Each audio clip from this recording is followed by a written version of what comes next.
আমার অনুভূতিগুলো কেউ কোনোদিন ঠিকভাবে বুঝতে পারেনি।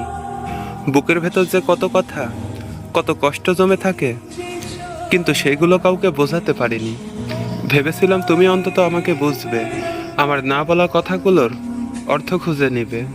কিন্তু সময়ের শেষে তুমিও আমার থেকে দূরে রয়ে গেলে। তোমার প্রতি আমার অনুভূতিটা ছিল খুবই সত্যি। তোমার একটুখানি সান্নিধ্য, একটু যত্ন আমাকে ভালো রাখতো। কিন্তু সব চাওয়া তো আর পূরণ হয় না, তাই আজও কিছু অপূর্ণতা আর না পাওয়ার কষ্ট মনে রয়ে গেল।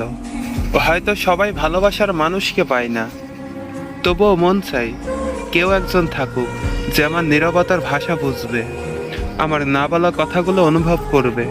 কিছু মানুষ জীবনে আসে, অনেকটা জায়গা জুড়ে থাকে, অথচ শেষ পর্যন্ত তাদের পাওয়া হয় না। তখন শুধু স্মৃতি আর কিছু অপ্রকাশিত অনুভূতি হৃদয়ের এক কোণে জমে থাকে।